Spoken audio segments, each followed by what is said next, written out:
E esse aqui era o outro vídeo que eu queria ver, mano. Shifu, o jogo que ensina a vingança perfeita. Eu quero muito ver esse vídeo. Imagine agora que você Parece ser muito legal. Apareceu o vídeo assim, eu fiquei, caralho, legal. Tem muitos vídeos falando sobre perdão, né, e tal. Mas esse vídeo aqui me chamou a atenção, mano. Do Richark, eu acho que é assim a pronúncia. Desculpa se eu errei seu nome também. Enfim, deixa eu me inscrever também. Enfim. Imagine agora que você mora em um dojo com seu pai, ele Uhum. tem vários alunos, você o ama e então, um certo dia, invadem sua casa, dão Sim. uma surra em todo mundo lá dentro e para finalizar,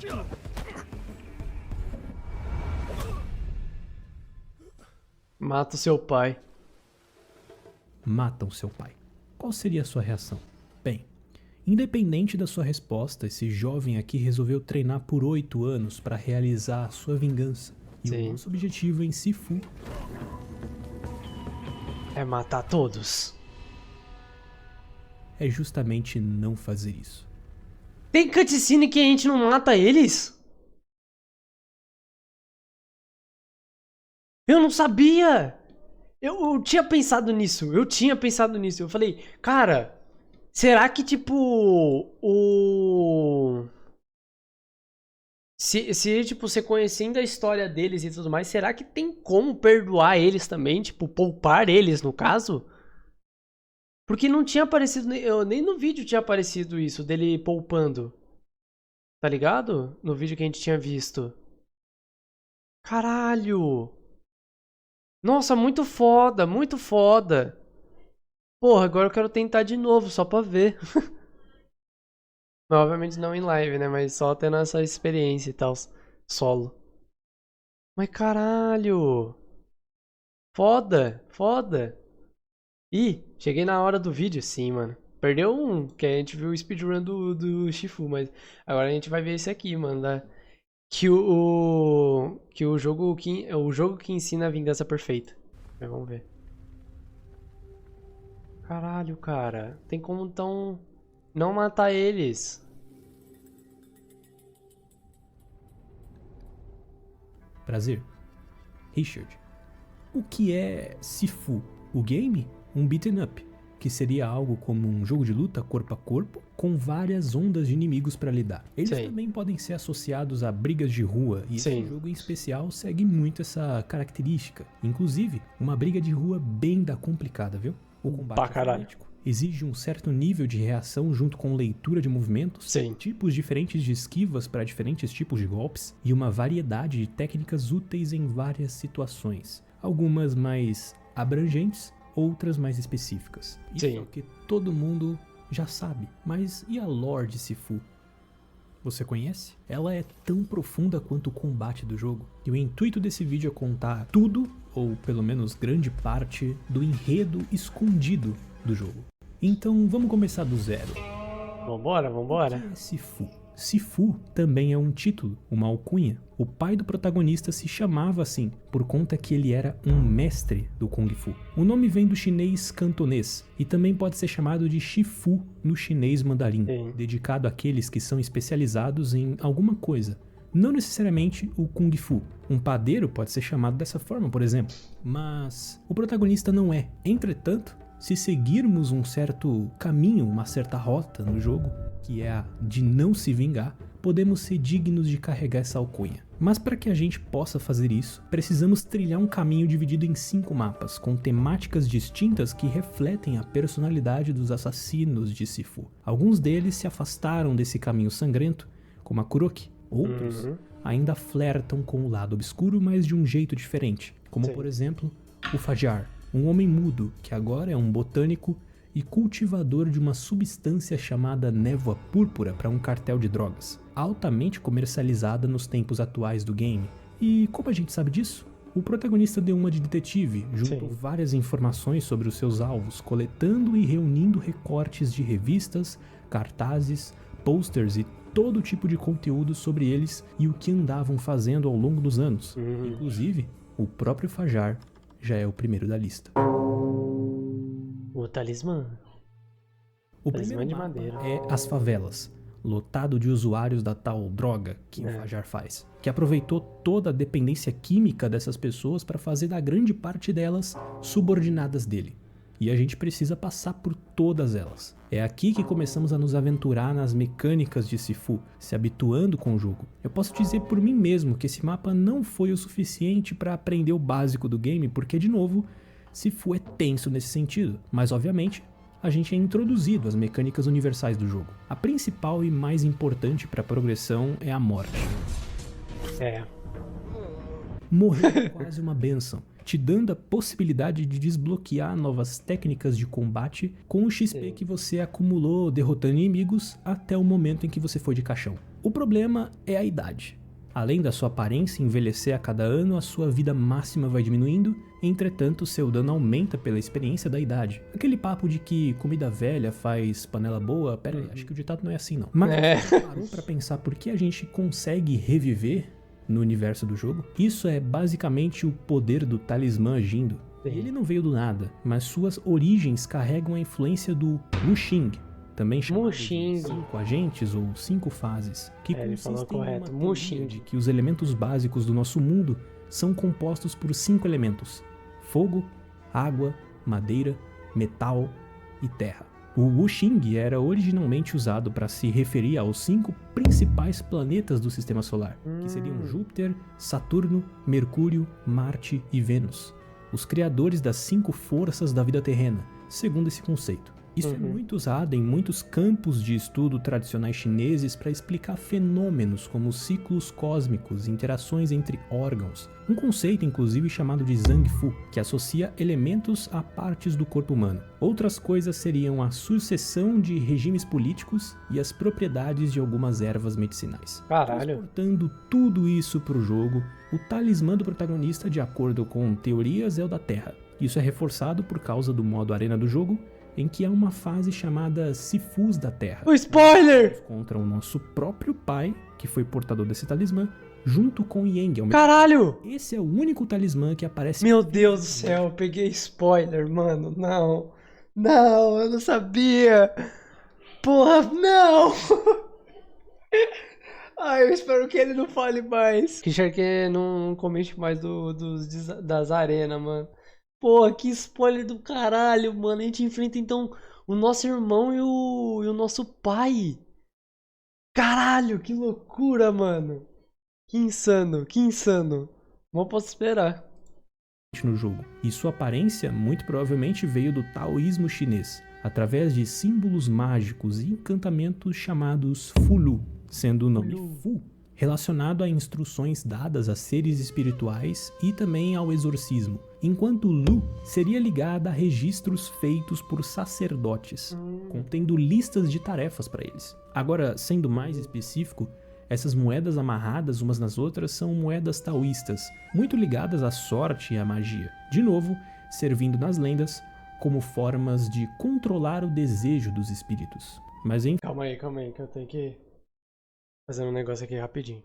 Nas lendas, como formas de controlar o desejo dos...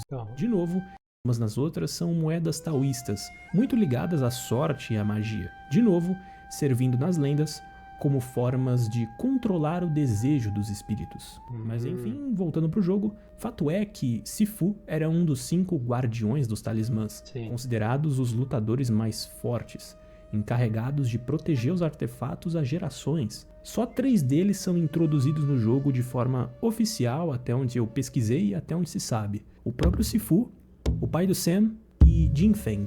Sim, a véia. Eles acreditavam que os talismãs precisavam ser escondidos do mundo, pois se caíssem nas mãos erradas, ele seria assolado pela maldade. Tanto é que eles nem usavam os talismãs e tinham vários aprendizes consigo para protegê-los ainda mais de qualquer invasor. Mas como a gente sabe, isso não foi o suficiente. Yang, no passado, quando matou Sifu, roubou essa relíquia da caixa que era protegida por ele.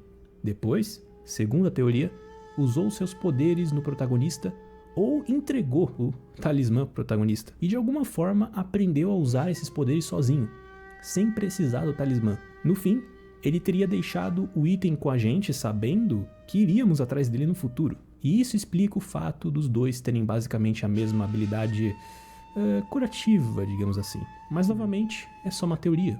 pode ser que sejam 2 talismãs diferentes. Apesar da É. gente nunca ter visto o segundo em carne e osso, ou simplesmente nenhuma dessas 2 possibilidades. Mas eu pessoalmente gosto dessa hipótese. Bem, Entendi. voltando às favelas, é nelas que somos apresentados a 2 dos 5 tipos de inimigos. Os capangas, caras comuns e com golpes simples, por vezes usando armas. E os juggernauts, caras largos, lentos, mas que causam baita dano. Um detalhe é que um dos seus ataques se trata de um agarrão que só pode ser evitado desviando pra cima. Inclusive eu tomei várias vezes essa bomba, viu? Sim. Ô, golpe chato. Eu queria comentar que essa parte dá pra fazer quase que um infinito de golpes com essas bolsas de dinheiro no chão da arena de um dos gordões, usando uma skill que permite interagir com o ambiente. Eu só precisava derrubar esse cara no chão uma vez com isso e tacar as bolsas na perna dele assim que o cidadão levantasse. Pronto, enquanto tiver bolsa pra chutar, o infeliz não levanta. É como dizem, não importa o método, só precisa funcionar. Avançando mais nesse mapa, em alguns locais, dá pra achar essas estátuas aqui. Elas servem pra conseguir outros upgrades diferentes. Uma loucura que agora que eu tô percebendo, diferente do meu, que era claro, no fundo, aqui é preto. Do mesmo jeito lá na speedrun que a gente viu. Caralho, que loucura, hein? Só que passivos dessa vez, que duram apenas durante aquela jogatina até você morrer de fato. O ponto é que essas estátuas, chamadas de santuários, terem como símbolo um dragão de jade, representam justamente o que essa criatura é para os chineses. A benevolência, prosperidade e renovação de vida. Eles também são seres vistos com muito temor e respeito. Tanto é que profanar os seus símbolos é um tabu nessas culturas asiáticas. Nesses santuários você pode comprar de graça algum upgrade se você estiver dentro da faixa de idade máxima, usar a pontuação que você fez no mapa para comprar buffs e o XP lá da morte para comprar buffs menores mais eficientes, principalmente o da barra de foco. Mas já eu falo dela, até porque eu não foquei muito isso no comecinho. Eu também não. Depois de descer o cacete nos drogados, Nunca nos fui de gordinhos e focar quebrar muito muita nisso. coisa, finalmente chegamos no Fajar, o nosso primeiro alvo nessa empreitada da não vingança. Na cutscene que apresenta o Cabra, o que mais chama a atenção é que de alguma forma ele consegue manipular plantas. E apesar de ser algo que grita por uma explicação, o jogo não vai te dizer nada, Não vai. pelo menos não de forma direta. Assim como todo o resto da lore do jogo. Mas o que a gente viu nessa cena é o talismã da madeira sendo usado. No Wuxing, a madeira é associada à essência vital das árvores, ao invés da madeira em si. Nesse caso, ele acelera o crescimento dessas plantas e as comercializa como uma droga, passando pelo processo de cultivo, depois a manipulação da planta para torná-la tal névoa púrpura e por aí vai. Eu tô contando isso me baseando no que o próprio mapa do jogo mostra. Interessante comentar também que antes mesmo de se reunir com o grupo de Yang, o Clube do Amanhecer, e conseguir esse poder, ele já era um traficante de drogas. E o objetivo do grupo de Yang era usar esses talismãs para proteger o mundo. Entretanto, apesar da oportunidade de usar esse poder para algo bom, Fajar simplesmente foi contra tudo isso e se tornou o novo Walter White chinês. Porque a vida começou a cobrar no mudinho, trazendo alguns problemas de saúde decorrentes desse uso prolongado do talismã e o contato constante com as drogas. Para lidar com isso, ele passou a frequentar o clube de saúde fundado por Yang para tratar essas complicações da vida dele. Até que o nosso protagonista finalmente o alcança para colocar Fajar em uma última provação na sua boss fight. Pessoalmente eu não achei ela tão difícil não, mais equilibrada, já que praticamente todos os golpes podem ser desviados com qualquer tipo de dash. O perigo mora no timing desses ataques. Naquele momento do comecinho do jogo eu não estava nem um pouco habituado. Fora que eu tava tentando vencer o cara na base do parry, que, como o próprio nome já insinua, repele os golpes dos oponentes se defendidos no momento perfeito. Aí não deu outra. Eu apanhei bastante de primeira, mas com um pouco de insistência, venceu. Na primeira vez foi quanto? Eu acho que eu tava com o quê? Com 40 anos? Então assim, morri só pouco, né? Só poucas vezes. Safado. Então vem o momento de se vingar. O que a gente quer aqui é justamente não fazer isso, afinal existem 2 desfechos no jogo na hora de acabar com o chefe, matá-lo ou poupá-lo. Tem como. O primeiro é bem simples, basta zerar a barra de vida dele ou encher a barra de postura e apertar o golpe de execução. Já o segundo exige que você quebre a postura do boss 2 vezes, sem apertar os botões de execução. Fazendo isso, a vida de Fajar é poupada e um espaço do caminho de Wude é preenchido. Mas ainda não é hora de falar disso. Entendi. Aqui, inclusive, entra uma escolha moral interessante. Poupar o cara apenas perpetuaria o seu império de drogas e continuaria a prejudicar aqueles usuários. Mas matá-lo acabaria com tudo aquilo. Ou pelo menos reduziria a produção desenfreada das plantas. O que, independente da consequência, seria algo bom.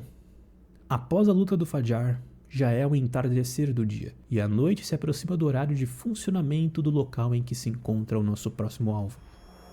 O clube. E agora que ele mostrando, tipo, todos os elementos, né? Tipo, terra, fogo, água, madeira e metal.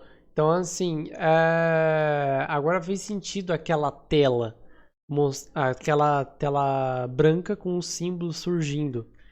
Porque quando a gente matou todos, e até o nosso irmão, aquilo lá tava vazio, sem nada, tá ligado?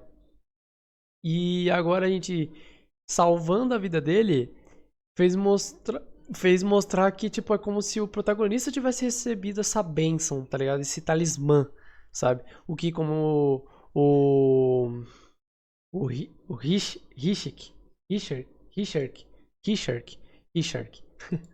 sempre esqueço. O Richard, porque como o Richard disse, os elementos representam também o corpo, então é como se trouxesse algo bom pro nosso protagonista, tá ligado? Então, muito da hora.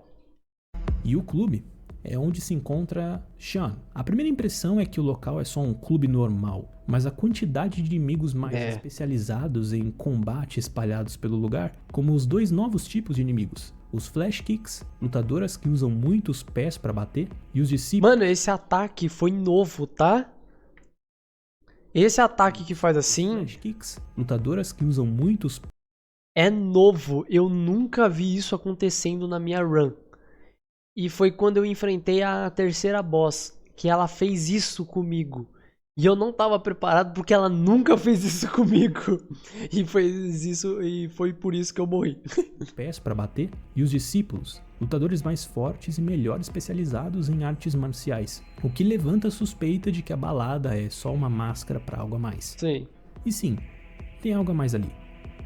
Um dojo. Dojo esse Sim. que é apenas a consequência da história de Sean. E a sua história, pelo que foi descoberto, é contada com símbolos e elementos visuais, fazendo a sua lore ser mais pictórica, ou seja, mais relativa e aberta a interpretações. Tanto é que o mapa começa como um negócio meio John Wick das ideias. Sim. Depois muda completamente, como se fossem ilusões daquelas mesmas áreas do clube, modernas e frias, em locais antigos e quentes com o calor das chamas. Sim. A jornada de Sean começa logo na sua juventude, filho de um guardião dos talismãs, sendo esse o do fogo, assim como o pai do protagonista, da madeira. Além de que os dois tinham seus próprios dojos, Sean tinha uma ânsia em se tornar mais forte e, portanto, sabendo que o pai tinha em posse algo que poderia entregar o que ele buscava, decidiu entrar no Clube do Amanhecer, o grupo dos assassinos, para quem sabe fazer com que seu pai entregue o talismã de boa vontade. Só que o moleque esqueceu de um detalhe que ele teria tido ciência se tivesse se informado mais. Porque de acordo com a promessa que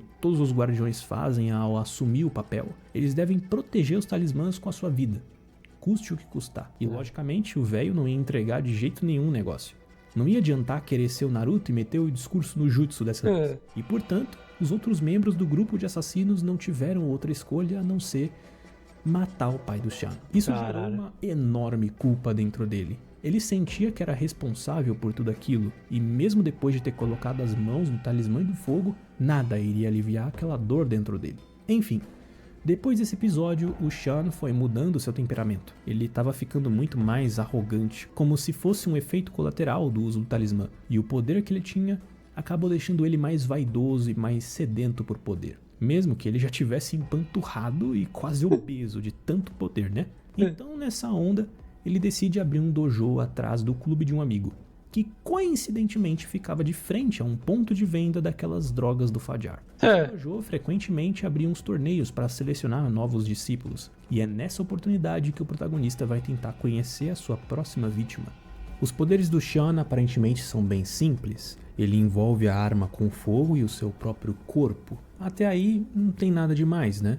Mas pesquisando um pouco mais fundo, eu descobri também que aparentemente tá rolando algum tipo de lavagem cerebral ali com os discípulos dele. Eu não sei se o talismã do fogo tem a ver com isso, mas fiquem aberto à possibilidade Tem sim? de fato ter alguma É verdade, porque ele queima, né? ligação. Cria uma marca. Aí lembrou o Bom da Guerra, mano. God of War, velho, dele se queimando assim, criando a marca, né? Dele com o Ares, né? Loucura. Foi uma das lutas mais fáceis do jogo. Sim, Até mais que a do Fagner. sim. Tipo, eu morri bastante na primeira vez enfrentando ele, mas depois das próximas vezes que eu fiquei lutando com ele, eu falei, caralho, como era fácil, mano. Era só esquivo, esquivo, esquivo, recuperou a barra, derruba ele. Esquivo, esquivo, esquivo, é literalmente isso. Pois o Shan usa muitos ataques fáceis de minimizar os timings, o que ajudou a desviar deles com mais facilidade. Inclusive foi nessa luta que eu comecei a usar mais o foco, uma habilidade que permite não só a gente ver tudo em câmera lenta, mas atacar pontos específicos do corpo do inimigo para causar um atordoamento bem forte. Seja para fazer um combo de graça, derrubar o alvo no chão, ou só dar um tapinha na cabeça para ficar esperto. Se a gente... Mano, essa habilidade é a mais filha da puta. Porque às vezes acontece comigo, eu fico, mano, não acredito que eu gastei o foco só pra dar um tapinha na nuca do filho da puta. Falar de história, a princípio, eles me lembram bastante algumas bases da acupuntura, um ramo da medicina chinesa que consiste em aplicar agulhas em pontos chaves do corpo humano para aliviar dores e tensões. Sim. Ela também é chamada de pontos de pressão, onde os nervos ficam muito próximos da superfície da pele. E se você transportar isso para uma luta e dar um murrão bem naquele lugar, o corpo do seu oponente vai responder ou com muita dor, uma forte tontura, perda de equilíbrio, disfunção motora ou até desmaio. Enfim, tem outras formas de bugar. É a mesma coisa do Neji, do Naruto. Os pontos de chakra é como se fossem exatamente os nervos. Acertando os nervos, fode completamente o corpo da pessoa. Ao corpo do seu oponente, mas só essas daqui já servem muito bem. Enfim, como qualquer fase 2 de um chefe, assim como o Fajar, ele tem uns golpes novos. O fogo na arma dele machuca mais, entretanto não foge muito da dinâmica da primeira fase. Ainda continua com os mesmos ataques. Eu já tinha derrotado ele, matando o cara na primeira jogatina, mas poupando ele na segunda, enchendo mais um espaço no Wude. E como que faz isso? Um detalhe que eu vi em um fórum enquanto eu escrevi esse roteiro é que talvez, só talvez, o Shan não fosse um cara mau por completo. Mas tem quem acredite que ele só se afogou no poder para esquecer a morte do pai. Pode Tem ser. várias indicações disso. A primeira é uma caixa que a gente encontra um pouco antes da luta contra o boss, trancada. Para abrir ela, você vai precisar derrotar um cara com um bastão que tá observando uma arte lá no museu. Fazendo isso, você vai ganhar um código. Se você abrir o mapa das pistas, aquele negócio de detetive lá, vai ter uma linha conectando esse item com o clube. Então, logicamente, você vai ter que voltar lá. Finalmente, abrindo uma porta específica desse clube com o código, você precisa derrotar todos os inimigos em uma área completamente nova. Sim. E voilá, você ganha a chave de fogo. Então, usando ela para abrir a caixa, você encontra uma foto do pai do Shan. Isso pode significar que ele trancou todas as memórias que ele tinha da sua família. Mas para quê? Para justamente aquilo não vir à tona de novo? Pode ser. Talvez. Outra coisa é que Shan pode ter levado as artes marciais ao extremo para de novo se entorpecer, como se fosse a cachaça dele, e mascarando o quão vulnerável ele era com seus traços fortes de arrogância. Então por que um cara desses resolveu abrir um dojo e reunir discípulos? O que faz sentido é para passar as técnicas, estilos e movimentos do seu pai para os discípulos. Uma coisa que ele gostaria de ver, e portanto seria o mínimo que Shan poderia fazer por ele. Seguindo essa suposição, poupar Shan não seria algo tão ruim assim. Ele não necessariamente tem levado sofrimento às pessoas como o Fajar, mas na real tem tentado seguir os passos do pai, como forma de arrependimento. Isso são meus pensamentos falando, tá? Não fatos. Ok? Mas parece, sim, Após concordo. derrotar Shan, começamos a chegar... E o dele é a mesma ideia também? É tipo, se for a mesma ideia do que o boss final, né, que é o nosso irmão, é tipo, quebrar a postura dele e não fazer nada. 2 vezes. E aí ele vai dar uma cena diferente. Na metade da nossa jornada, o protagonista, após terminar um treinamento rotineiro em um início de noite, se dirige para o próximo objetivo. Kuroki, Vambora. protegida por mais um mar de guardas dentro do seu museu. Talismã da Água. Esse mapa é lindo. Eu nunca vou me esquecer de falar isso, porque esse mapa, meu amigo, que mapa lindo, mano. Eu amei esse mapa. Eu queria comentar um pouco. Esse mapa é muito esse foda. mapa é pessoalmente o meu favorito. Sim! O motivo Tamo junto. como seus temas são mais abstratos e, obviamente, artísticos. Sim. Eu perdi as contas de quantas vezes eu fiquei admirando as coisas que eu via. Cara! A segunda metade do mapa, onde essas obras de arte ficavam cada vez mais fora da realidade, bem menos possíveis de existir. Brincando com a física e a lógica, jogos de luzes e ilusões, estátuas que mimetizam a Kuroki e algumas delas disfarçadas de lutadoras, que aparentemente são suas discípulas. É um misto de experiências. Nossa, essa cena é muito linda. Muito. Mas o nosso protagonista não veio aqui pra admirar exposições. Ele veio quebrar todo mundo na porrada e usar algumas delas ali pra isso, se for preciso. Mas, e se eu te contasse que essas obras não estão aí à toa? Sim. Na verdade, algumas delas contam uma história sobre o passado de Kuroki, assim como o mapa de Shan. Portanto, ela é mais interpretativa ainda. Logo, nem tudo que eu disser aqui pode ser a coisa toda de fato. Como eu disse antes, o jogo usa muito a interpretação para sua lore. Sim. Bem, se você ainda não percebeu, o jogo se passa na China. Só a Kuroki que não nasceu lá, mas sim no Japão, sendo, de acordo com teorias, filha de uma família de gangsters junto com a sua irmã gêmea, Shiroizu. Ambas eram muito próximas e não tinham segredos entre si. O interessante é que elas tinham cores de cabelo diferentes, sendo Kuroki preto e Shizoiru branco, como se fossem opostas. Coisa essa que não seria só uma mera comparação. Isso porque o fato delas serem de uma gangue dessa significa que as coisas são rigorosas por lá. Ainda mais porque são sucessoras do chefe, o seu pai, que ciente disso, começou a treinar as duas desde crianças. Foi a partir desse momento que as diferenças entre elas surgiram, pois enquanto Shiroizu era talentosa, tinha facilidade no domínio dessas artes e era muito amada pelos seus pais, Kuroki era o completo contrário disso. Medíocre, um traste.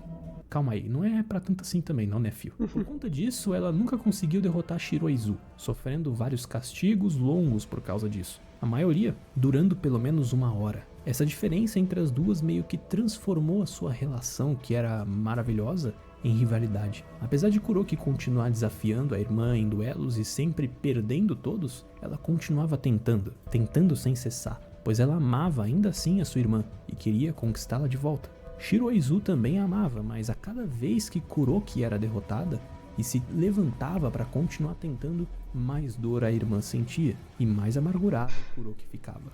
Esse ciclo quase que interminável de lutas e treinamentos iriam ter um fim um dia, e esse dia chegou quando as gêmeas atingiram a maioridade. Momento definitivo para decidir qual das duas seria a sucessora da família, e isso seria decidido em um duelo. Enquanto Shiroizu não se importava com isso, Kuroki estava determinada a provar seu valor e fazer com que as pessoas lembrassem do seu nome, mesmo com todos os sinais de que ela iria perder, não importa o quão motivada ela estivesse. Então, a luta entre as duas começou. Shiroizu não queria magoar a irmã e nem pegar pesado, então ela barrava seus golpes na esperança que Kuroki admitisse a derrota, vendo que não tinha a menor chance. Mas a de cabelo preto não deu ouvidos, até porque ela já estava começando a enlouquecer com as vozes e seu estilo de luta ficava cada vez mais violento e agressivo. E então, depois de uma trocação de mais de 30 golpes, os cabelos preto e branco iriam desferir o golpe final. A plateia que assistia ia à loucura, fazendo uma barulheira que... O silêncio de repente toma conta de tudo. A multidão por um breve momento ficou quieta, apenas observando o sangue vermelho escorrendo na mulher de cabelos brancos. E aqueles mesmos gritos enaltecendo Shiroizu logo foram direcionados a Kuroki. O pai, que antes pouco se lixava para a filha, de prontidão sorria e batia palmas para ela. Contava a todos o quão excelente Kuroki era, enquanto a própria só se importava com uma coisa: salvar sua irmã, coisa que todos ignoraram. Afinal, pelo menos naquela família, a lei é a do mais forte, e os fracos não merecem atenção alguma. Para eles, irmandade não significa nada. Isso virou o mundo de Kuroki de cabeça para baixo. Ela gelou com o sangue frio do pai. Ficou desamparada e confusa, não sabia o que fazer. Shiroizu uma última vez olhou para a irmã, fez um cafuné no topo do seu cabelo e disse: Kuroki, você finalmente cresceu. Então, ela cai. Kuroki segurava seu corpo e chorava como se chovesse nos seus olhos, misturando as lágrimas com sangue. Era a primeira vez que ela chorava em 18 anos. Isso atormentou Kuroki por muito tempo, tendo dificuldades para dormir, com aquela cena vindo na sua mente toda vez que fechava os olhos. Até alucinações ela estava tendo por causa da culpa, tendo uma sensação até estranha, como se por vezes ela fosse Kuroki, mas por outras, Shiroizu. Em dado momento ela pensou na frieza do seu pai diante de toda aquela situação. Se ele tivesse dado valor para as irmãs gêmeas igualmente, nada disso teria acontecido. Se ele tivesse salvado o Shiroizu naquele momento, tudo estaria bem. Então, direcionando toda essa culpa em cima do pai, ela decide pegar uma faca e ir até o seu quarto, pondo fim à vida dele. Caralho. Entretanto, essa vingança não aliviou a sua culpa, e o vazio e a dor só tomaram conta dela. Então, ciente que agora o que iria restar era ser perseguida pelos gangsters da sua família, ela foge da sua terra natal, cheia de desgosto, em direção à China, do outro lado do mar. Lá, ela ouviu de um artista um comentário a respeito de como a água podia libertar e trazer vida, renascimento, algo que para muitos poderia ser bobagem, mas para Kuroki foram palavras de iluminação. Esse artista misterioso era nada mais, nada menos que Yang, que contou sobre o talismã da água e como isso poderia ajudá-la, se ela aceitasse se unir a ele para conseguir esse artefato. E sem pensar duas vezes, ela aceitou. Esse foi o início de uma saga que tornaria Kuroki o que ela é hoje em dia, alcançando de certa forma um estado mais equilibrado de espírito, através da água e as suas propriedades, se fundindo com a sua irmã, ou melhor, dividindo sua personalidade em duas partes. E muito provavelmente, ela conseguiu atingir esse estado graças ao talismã da água. A água no Wuxing tem muito a ver com a quietude, conservação, é conectada à cor preta, à noite, ao inverno e ao frio. No taoísmo chinês, ela também é associada à flexibilidade, mas o elemento em abundância traria dificuldade em ser fiel a uma única coisa. Essas descrições têm muito a ver com Kuroki, que de certa forma não se apegou à sua própria personalidade apenas, mas está dividida entre Kuroki e Shiroizu. A água para ela era como um espelho que mantinha seu lado normal e calmo do nosso lado do mundo, enquanto o lado da sua irmã, agressivo, era Caralho! Desse Caralho, eu não sabia disso. Eu não sabia disso, que no reflexo é ela também. Que é ela, no caso, né? Não tá transformada. Caralho! Porra, que foda! É um bagulho que eu ia comentar. Eu não tinha reparado que ela virava a irmã dela, sabe? Que ela se transformava, entre aspas, na irmã dela, sabe? Porque era aquilo que eu até comentei pra um amigo meu. A questão de, tipo, de você entrou tanto no personagem que ele só quer a vingança dele, não sei o quê, que você só acaba vendo ela como um inimigo. Tipo, é só mais um obstáculo pra eu continuar meu caminho e terminar o que eu quero, tá ligado? Então nem reparei nela direito, tá ligado? E depois jogando mais vezes e tudo mais, consegui compreender um pouco mais dela, além também da gente conhecendo mais a história dela e dos outros personagens, né? E agora com esse vídeo. Então, nossa, cara, que loucura, que loucura. Não tinha noção dessa personagem. Que loucura, foda. entre aspas, espelho. Entretanto, se alguém ousar perturbar o rio que separa as duas, ambas se fundirão em apenas um só ser. Caralho. O talismã no jogo não é mostrado de forma clara pra gente, portanto existem interpretações, como a que eu citei agora há pouco. Ou ele trabalhar com manipulação da água para criar ilusões e alterar a realidade. Um poder que se manifesta por todo o museu praticamente. Sim. Podemos dizer que o museu todo é uma manifestação psíquica da mente de Kuroki. A começar com a primeira parte do museu, que eu não sei se você reparou, mas é ilustre, tranquila, organizada, mas que trata do tema identidade, sobre quem é Kuroki e os conflitos que ela teve no passado sobre a sua identidade, por vezes achando que ela era Shiroizu, e a outra, o seu eu morto no lugar. O segundo andar do museu tem o tema ciclo, onde ela basicamente caiu em um ciclo de perseguição dentro de si, bem parecido com o primeiro tema, quase num loop em que ao tentar dormir, a face de sua irmã viria à tona, a fazendo acordar. Depois tentando dormir de novo, mas sempre com o rosto de Shiroizu impedindo. Entretanto, as coisas começaram a mudar quando entramos no seu domínio, atravessando uma ponte invisível com os símbolos brancos formando a imagem de Kuroki em seu entorno. Só por aí já começamos a ver que tudo vai ficar bem mais abstrato, com o tema gêmeas sendo o foco dessa vez. O caminho daqui em diante é uma alucinação constante atrás da outra, com corredores estreitos, por vezes com figuras escuras, ocultas num breu que vai ficando cada vez essa fase é muito linda. escuro quanto mais longe a gente vai, expressando a culpa pela perda da sua irmã em tudo que se pode chamar de arte naquele andar. Até mesmo quando a gente chega na sua arena, ela tá esculpindo uma boneca dela. De fato, todo nível parece uma manifestação, não só a luta contra ela. Luta essa que eu pessoalmente achei a segunda mais difícil. Sim. Especialmente na primeira fase. Sim. Apesar dos golpes serem calmos, são cheios de ataques de rasteira e o movimento giratório que ela faz com o Sansetsu-kon, a arma que ela usa de origem chinesa, muito semelhante ao nunchaku, mas com uma lâmina na ponta. Faz com que fique muito difícil de identificar os ataques. Ela faz uns malabarismos ali que... É o que mais me fode, me enganam muito. Você Sim. acha que ela vai te dar um golpe alto, mas é baixo. Agora, já a segunda fase foi, por incrível que pareça, bem mais fácil. Sim. Mas não tem essas fuleiragens, não. Entretanto, os golpes...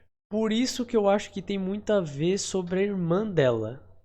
Da questão dela se segurar, mas mesmo assim ela ser poderosa. Não é à toa, os ataques dela tá muito dano, tá ligado? E mostra, tipo, uma questão mais bruta da primeira fase dela.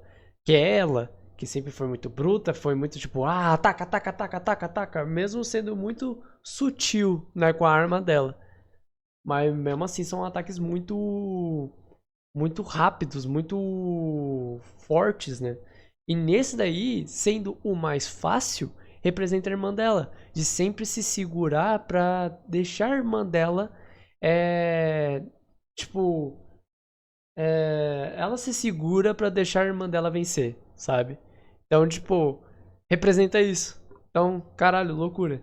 são mais violentos, frenéticos e rápidos. Aí, ó. Vale mencionar que durante a segunda fase ela começa a falar mais na terceira pessoa, dizendo frases como "você deveria ter corrido quando teve chance", como se fosse Shiroizu falando sobre a chance que Kuroki te deu de não trilhar o caminho da vingança. Só que no fim, nada disso adiantou. O protagonista não podia parar, mas podíamos poupá-la, mostrando misericórdia e provando que, de fato, a vingança, assim como Kuroki fez com seu pai, não era o caminho a ser seguido, mas sim o de Ude.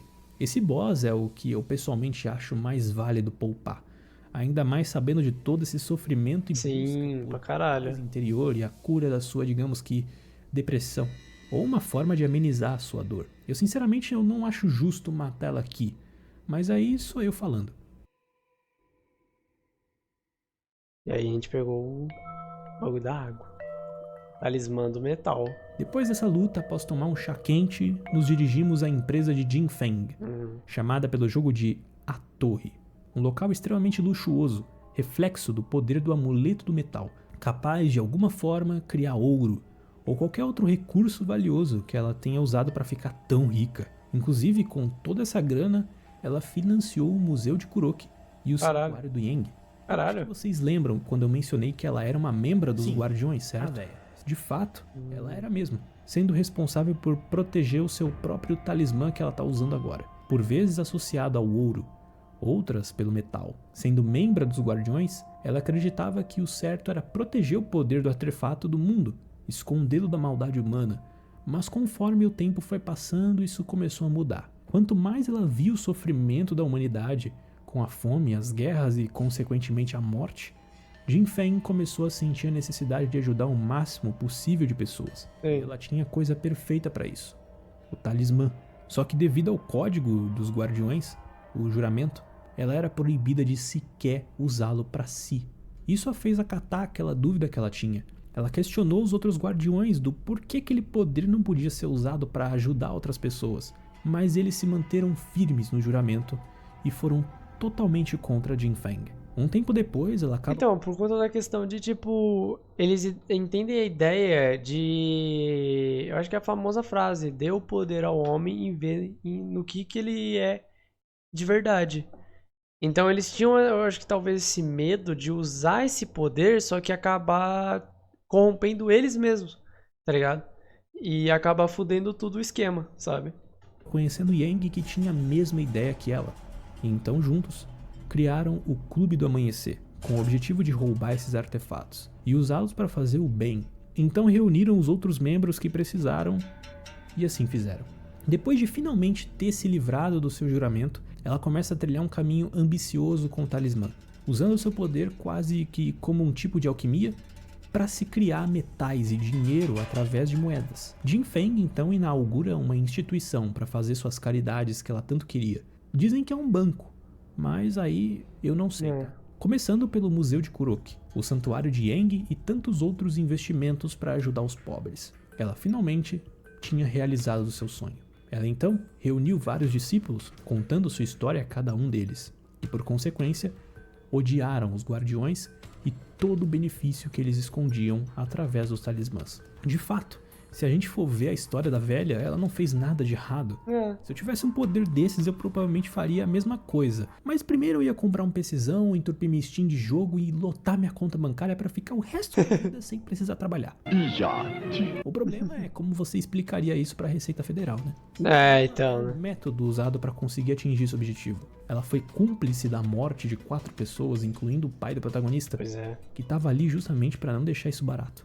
Além disso, o poder do talismã de Jin Feng aparentemente tem alguma ligação com hipnose ou alteração da realidade. Sim. Toda vez que ela balança aquele grande sino que fica lá no fundo da torre, as coisas mudam, ou de lugar, ou coisas somem, teletransportam, enfim, fenômenos estranhos.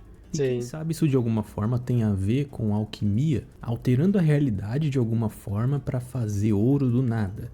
Bem, até o momento a gente não tem informação a mais sobre o que é esse poder exatamente. Não tem nenhuma descrição, nem nenhum tipo de lore solta que mostre ou indique qualquer coisa. Então, por enquanto, vamos deixar tudo isso em aberto, beleza? Fora que tanto o design da fase quanto o design da Jin Feng podem fazer alguma ligação com a mitologia egípcia. A fase, pelo design. A Jin Feng, talvez por um conceito de preço em troca do uso do poder, como por exemplo expectativa de vida reduzida toda vez que o sino toca. Mas, de novo, isso são só especulações. Não levem como... O pé dela tá pra dentro. Caralho. Eu não tenho muito o que dizer desse chefe, além de que eu terminei o jogo e ainda assim não aprendi os golpes dela direito. Também não. Pegam muito longe. Eu também não.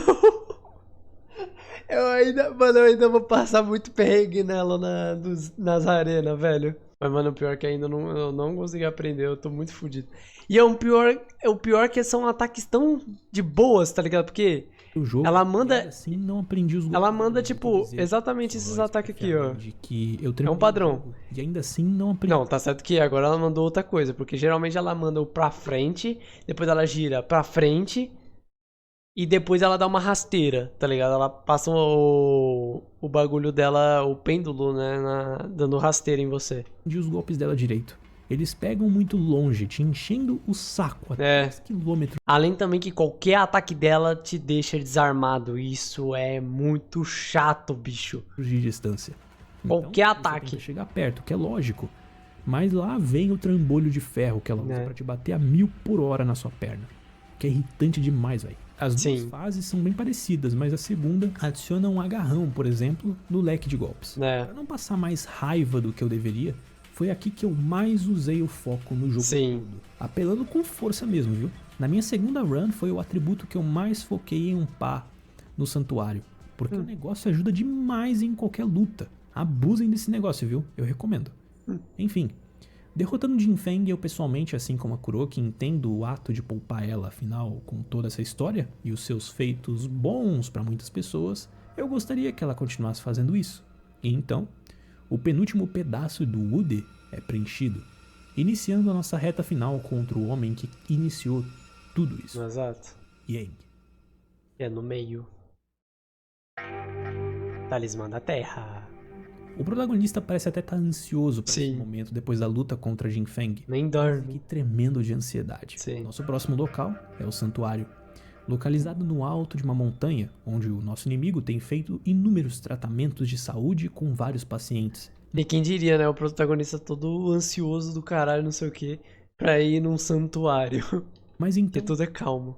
Onde foi parar aquela maldade toda que Yang tinha quando matou Sifu? Bem... Uma coisa que provavelmente você não sabia sobre ele é que Yang foi aprendiz de Sifu no passado. e extremamente diligente no aprendizado do Kung Fu, se tornando provavelmente o aluno mais forte que ele teve. Existem teorias que Yang e o protagonista também já tiveram algum grau de amizade, e de fato, eles foram bem próximos na infância, com o protagonista tendo até aprendido algumas coisas com ele. Tanto é que o Yang chama ele de irmão. É. Compreendi errado, porque eu achava que eles eram irmãos, mas não, eles só são. Eles só. Esse caba, que eu esqueci o nome, ele só é o cara mais pica que o pai do protagonista treinou. Aí nisso que me fudeu, essa frase que fudeu.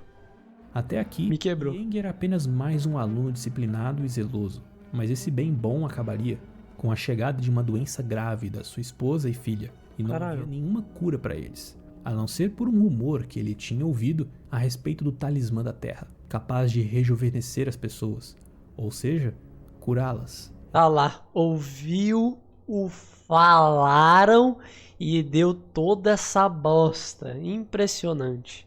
Então, sem perder tempo, Yang já chegou no Sifu querendo o artefato emprestado para curar sua família.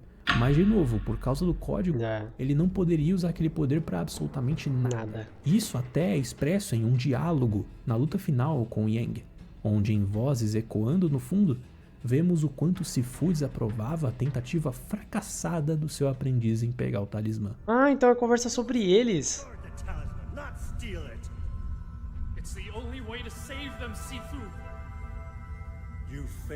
Ah, eu achava que era a conversa do protagonista com o pai dele, tá ligado?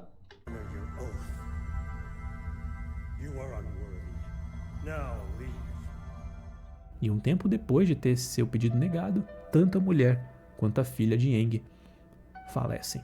Mas afinal, o que tem de... E no final nem esse túmulo nem é do pai e do filho, é literalmente da mulher dele e da filha dele, caralho. Esses talismãs. Bem, eu não cheguei a falar disso, mas nem tudo foram flores na vida dos 5 quando eles roubaram os artefatos. Por exemplo, o próprio Jafar perpetuava o vício nas pessoas com aquela droga. Os discípulos de Kuroki parecem ter perdido a cabeça de acordo com a descrição de um dos itens do quadro de investigação. Esse mesmo quadro comenta também que o Shan aparentemente estava fazendo algum tipo de lavagem cerebral ali com os seus discípulos, que provavelmente tem alguma coisa a ver com aquelas pinturas na tela e as ilusões de achar que o local que eles estavam era de outro jeito, sendo que na verdade era só o clube. A empresa Feng tinha assassinos associados a, na verdade. Porra, é verdade! Caralho, eu não tinha parado. Meu Deus, eu não reparei nisso, viado. Eu nunca reparei de olhar pro teto. Caralho, eu nunca reparei nisso. Meu Deus do céu. Absurdo pensar que realmente eu entrei na ideia do protagonista, tá ligado? Tipo, só vingança, vingança, vingança, mata qualquer coisa, não sei o que, não sei o que lá. É igual o do Gema Please falando sobre Dark Souls, tipo, você pode jogar o jogo sem querer saber porra nenhuma da história. Você vai matar um monte de bicho, não sei o que, depois você vai ficar, mano, que porra que aconteceu? O que eu fiz? Eu matei pessoas e eu não sou mais o mesmo, tá ligado? É literalmente isso. Caralho, que loucura, eu não tinha percebido isso. Que quando você matava ele, ele se transformava nisso. Caralho, tava esse tempo todo na minha frente, eu nunca percebi. Meu Deus do céu. Ou no caso eu percebi, só não, tipo, só não me importei, sabe? Representando mais ainda o protagonista com o fogo da vingança, né? Era só o clube. Caralho. A empresa de Jin Feng tinha assassinos associados a ela. Lembra daquela parte do elevador? Então, eram aqueles caras. Logo, tinha coisa estranha rolando ali. E no santuário do próprio Yang, rolavam boatos de desaparecimentos. Well, I did hear of people vanishing from here. Vixe. Maybe belief is what they lacked. Nem tudo que eles fizeram foi santo não, viu? Então. Mas enfim. Yang jamais se conformou com a morte das suas filhas e ainda assim acreditava no poder do talismã, tendo a linha de pensamento de que proteger e não usar algo tão poderoso e milagroso era uma tolice sem tamanho.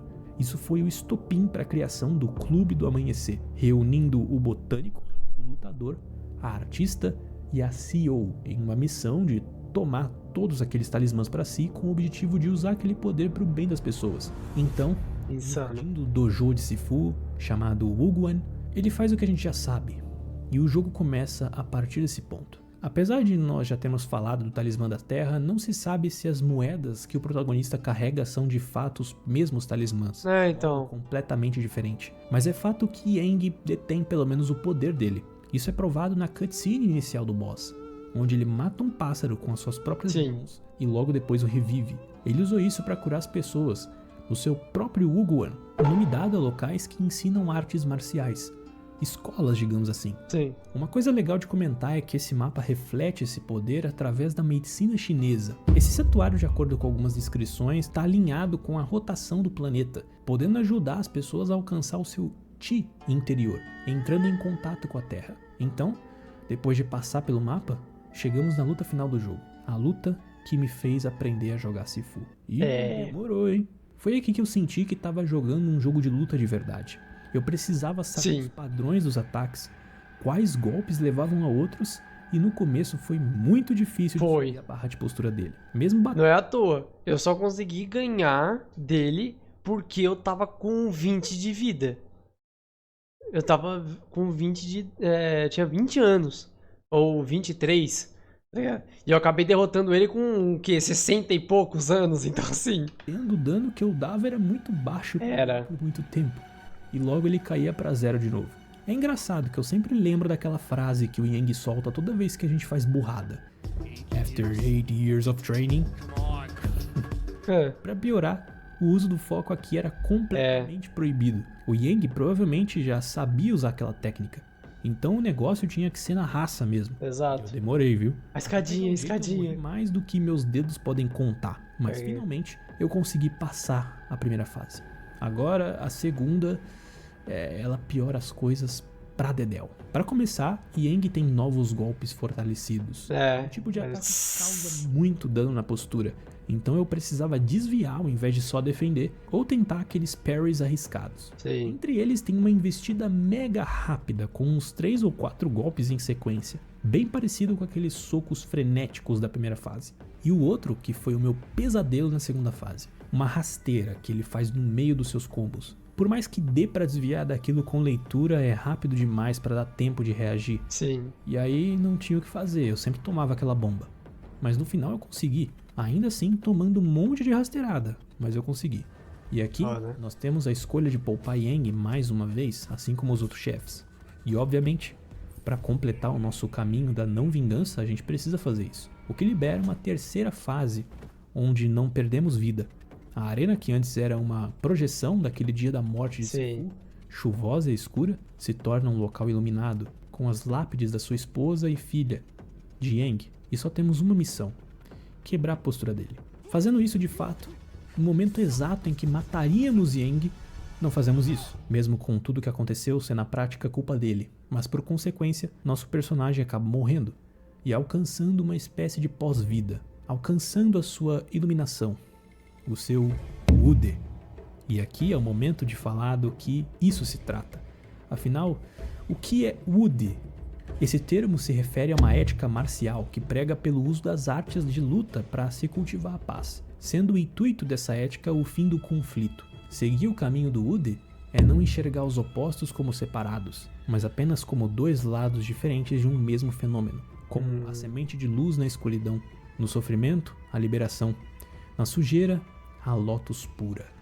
Inclusive, como símbolo do Wude, aquela saudação chinesa antes de uma luta muito famosa, em que uma mão aberta e apoiada num punho fechado expressa a união harmoniosa entre esses opostos, sendo o punho fechado a mão que agride, enquanto o punho aberto a mão que evita a agressão. A primeira vez que isso apareceu foi através do rei Zhuang de Chu, de 623 a 591 a.C., através dos seus assuntos militares quase que escondidos. E hoje em dia, o modelo atual do Wude foi adaptado para os 5 princípios e as 8 virtudes, sendo esses 5 princípios a cerimônia, que corresponde com as boas maneiras de se lidar com seres vivos e natureza, confiabilidade, que é confiar em si mesmo para ser confiável, avaliando se as nossas intenções estão alinhadas com os nossos princípios, sabedoria, que é a compreensão profunda de como as nossas intenções afetam a nós mesmos e ao nosso meio.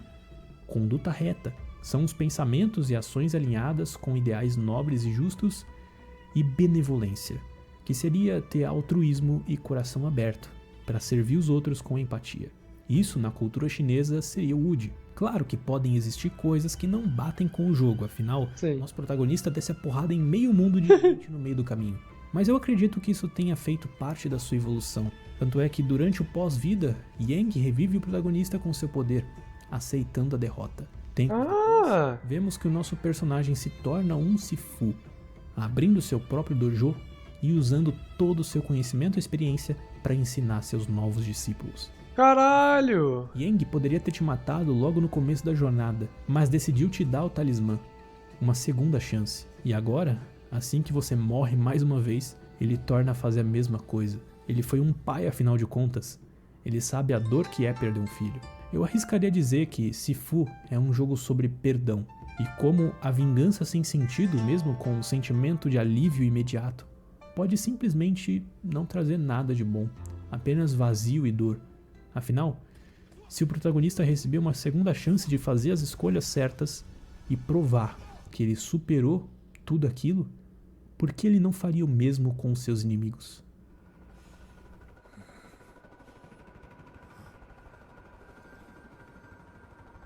This is